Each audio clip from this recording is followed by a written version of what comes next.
আসসালামু আলাইকুম। আমি তো লাস্ট ২ বছর ধরে বলে আসতেছি। এটা রিসেন্টলি ভিডিও। আপনাদের প্রিয় শায়েক উনি নিজে কি বলে শুনুন। কথা বলি, আমার বাবা ক্যান্সারে আক্রান্ত হয়ে দুনিয়া থেকে চলে গেছেন কিছুদিন আগে, আপনারা অনেকে জানেন। আমি তখন হাসপাতালে ঢুকে ডাক্তারদের সাথে ঘন্টাকে ঘন্টা বৈঠক করেছি, অনেক সিনিয়র ডাক্তারদের সাথে। ইউনাইটেড হসপিটালের একজন সিনিয়র ডাক্তারের সাথে বসে আমি আলাপ করেছি, ভাই বলেন তো দেখি কেন এটা হয়। তারপরে এভার কেয়ার ডাক্তারের সাথে বসে আমি অনেক সময় আলাপ করেছি, ভাই আমাকে বলেন তো, আমি ওয়াজ মাহফিলে মানুষকে সচেতন করব। তারা বললেন, ভাই খাবার থেকে, সব বিষাক্ত খাবার, এগুলো হলো মূল আমাদের সমস্যা। কিডনির রোগী বাংলাদেশে এখন এই পরিমাণ, এত বেশি কিডনির রোগী যে আমাকে একজন কিডনির রোগী স্পেশালিস্ট উনি বলেছেন যে ভাই বাংলাদেশে যতগুলো ডায়ালিসিস মেশিন আছে, একটা ডায়ালিসিস মেশিনে স্লট খালি থাকে না, এত পরিমাণ রোগী আমাদের দেশ।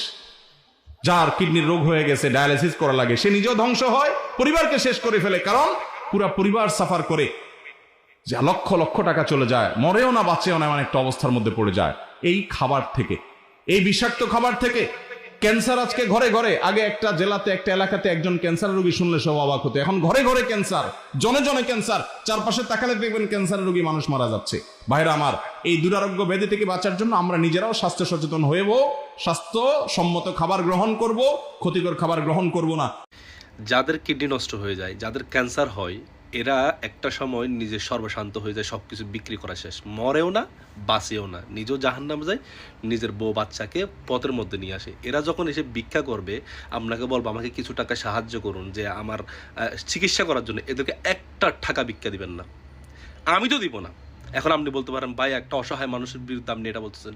সে মোটেও অসহায় না, সে তার এই যে পুরো বডিটাকে যে পচালো, ক্যান্সারে যে পচালো, সে নিজে পচাইছে, নিজের হাতে নিজেকে গলা টিপে হত্যা করি, ইটস সুইসাইড।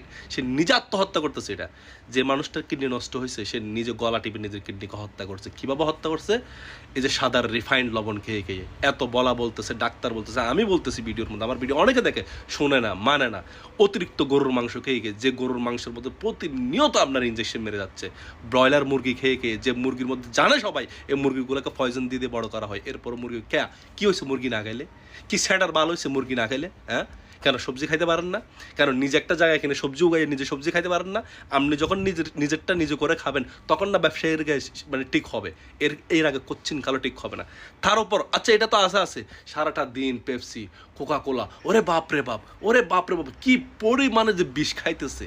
সিঙ্গারা, সমোসা, ওরে কি একটা গু খেয়ে কড়াইয়ের মধ্যে ঢালে, ওই গুটা থেল হয়ে যায়, ওই থেলের মধ্যে সিঙ্গারা ডালে, পুরি ডালে, ওই পুরিটা মশ মশ মশ মশ করে খায়। তো নিজেরটা নিজে ক্ষতি করে নেই, নিজের কিডনিকে নিজে গলা টিপে হত্যা করে নেই। এরকম আরও অনেক আবর্জনার নাম আছে, আমি বলতে পারতেছি না। এর চাইতে আরও খারাপ কোনো শব্দ থাকলে আমি সেটা প্রয়োগ করতাম। যেগুলো আপনারা খাই। সারাটা দিন ব্লু ফিল্ম দেখতে পারবে, ল্যাংটা মাইয়া দেখতে পারবে, মানুষকে ক্রিটিসাইজ করতে পারবে, মানুষকে গালাগালি করতে পারে। একটা বার আমি যে ফ্রুট জুস আছে, যে প্রাণ তার বালসাল কোম্পানি, বুঝছেন, এই যত ডাস্টবিন আছে আর প্রাণে বানায়, প্রাণের সাথে আরও বেশি খারাপ কোম্পানি আছে, এই যে আমের জুস খায়।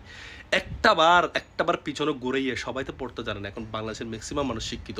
একটাবার পিছনে ঘুরিয়ে দেখতে ইচ্ছে করে না যে আমি কী খাইতেছি। এটা প্রাণের জুস, এই যে আমের জুস, এটা আম আছে, স্পষ্ট কোম্পানি লিখে দিয়েছে, এখানে কোনো আমই নেই, এখানে আছে ফ্লেভার। এই যে লিচির জুস, এখানে কোনো লিচি নেই, লিচির ফ্লেভার। তো নিজের বডিটাকে নিজে ধ্বংস করতেছেন, হিউম্যান বডি। ভাই আল্লাহ পাকের অনেক বড় একটা নিয়ম। লিভার কোটি টাকা দেন না, কত কোটি টাকা দিবেন দেন, কারো লিভার কেউ কাউকে দেয় কিনা? আমাকে যদি দেখেন আম্বানি এসে বলে তোকে আমি 1000 কোটি টাকা দেবো, তোর লিভারটা আমি দিব? কখনো যদি দিব না, কারণ লিভার না দিলে আমি তো বাঁচবই না, লিভার দিলে আমি তো বাঁচবই না। তো আমি যদি বেঁচে না থাকি, আমি 1000 কোটি টাকা থেকে বাল করতাম, বাল ফেলাইতাম 1000 কোটি টাকা দিয়ে। আমি হাজব প্রাণী, এত মূর্খ জাহিল আমি বাঙালির মতো আমার লাইফ আমি দেখিনি।